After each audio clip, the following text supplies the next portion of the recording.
What up, guys? Another Adonis review. Today I will be doing Arizona Sunshine 2. Me switch it up, start basing my reviews more so on how much I would probably say you should pay for a game rather than just is it worth it. Because, like I always say, most games are typically worth it nowadays. It's really just, what should you really pay for it? Luckily, we live in a world where not every game is dog shit.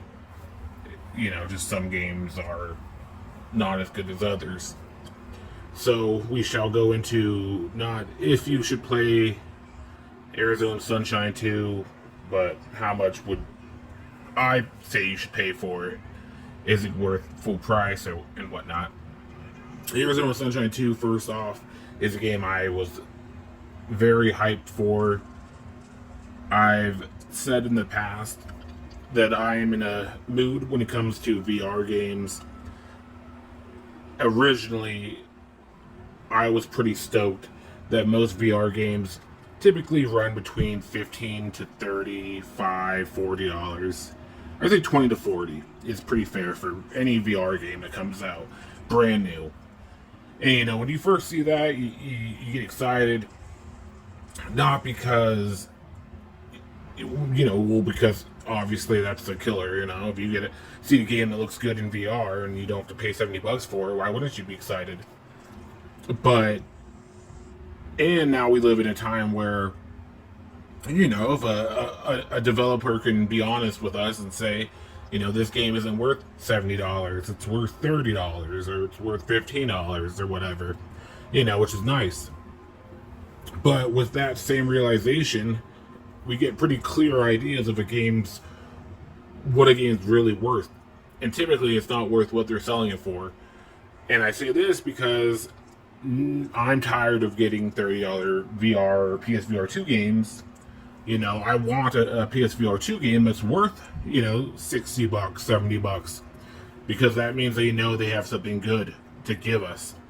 And when I saw Arizona Sunshine 2, I got a bit of that excitement because I believe the standard game sells for $50, and then you can get the deluxe version for like $60 or something. And then if you're a PlayStation Plus person, they had a discount where you can get it for like $55 or something like that. So that means that they have some belief that this game is worth $50, which is nice. And now that I've played it, I definitely don't think it's a terrible game in any sense. But I would not say it's worth $50 brand new. So, go over the positives and negatives. So, first off, when you look at the game and the hypeness that you get when I first saw it, is the graphics. It's tough to relay what a game looks like to people that haven't played VR. But what I always say is a PS2 game, looking game when you're watching on YouTube, looks like PS4 when you actually play it in VR. So when you see a game that looks like a PS4 game, you're not only hoping it looks just as good as a PS5 game will look, but even better with the fact that VR enhances everything. So when you see the Arizona Sunshine 2 trailer and you see this level of graphics that you're watching right now, it's like, wow, what's this gonna look like in VR? Because it looks like a typical game right now that you'd see nowadays.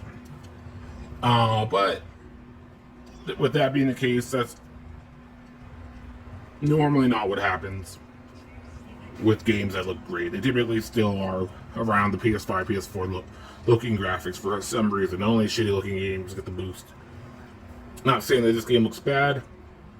I'm just saying there's a difference between this game and a game like Half-Life Alyx. If you've ever been lucky enough to play a game like that, or even like Cyberpunk, which has a VR port, but the thing that makes Cyberpunk such an amazing game is that the level of detail on an open world like that, with the quality of it being so high, is astonishing.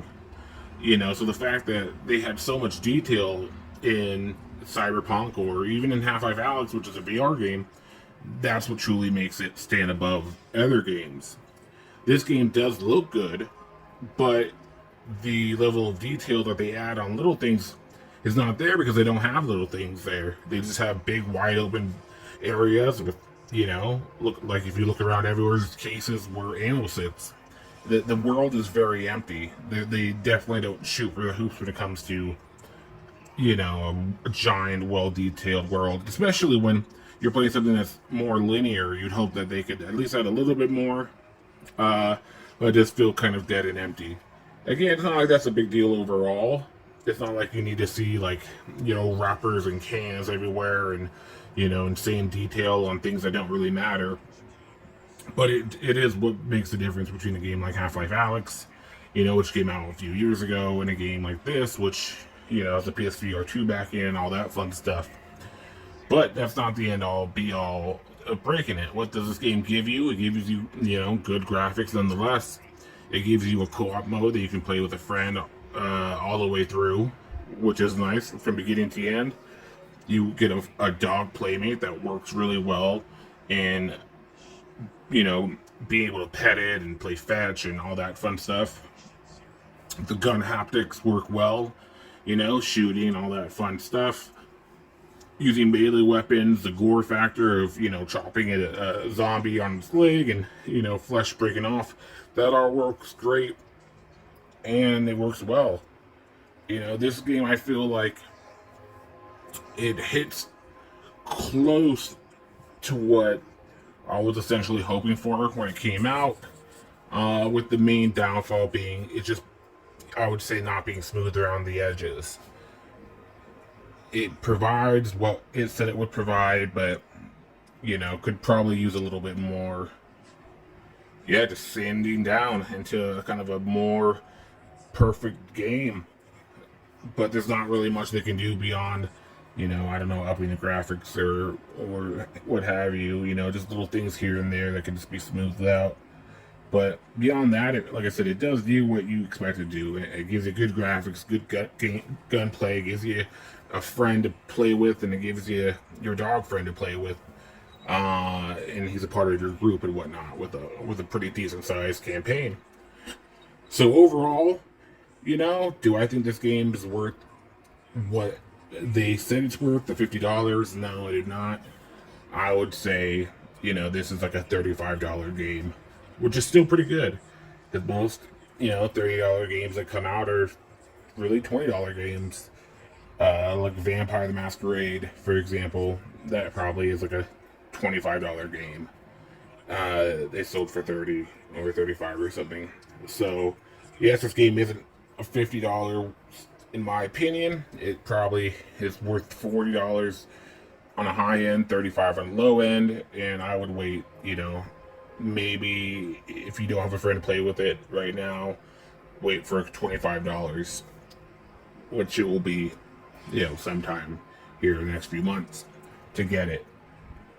But it still is one of the higher, better VR2 games that they've released, and definitely worth getting down the line, irregardless.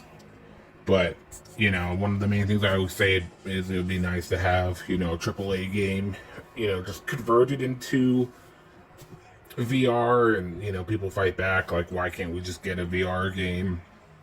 Why does it have to be converted? Why can't we just get our own AAA game by itself? And because when we get a AAA game by itself right now, we'll get something like Call of the Wild, which is, not even 1/10 of Horizon games. Really is just a knockoff demo, like they say, of what you would expect from it. So I'd much rather have, the original Horizon converted into VR than have the Call of the Mountain ×5 given to me that's original, because it's not the same. It's not divided the same. And if we can get things like Resident Evil 8 and 4 Remake and Skyrim and Fallout and all these games in VR readapted, we can get a AAA game reimagined into it.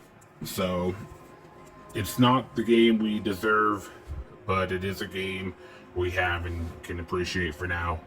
So that helps you figure out you should buy it. Like I said, it is worth it. It's just, wait till it's a little bit cheaper if you're not in a rush. Later, guys.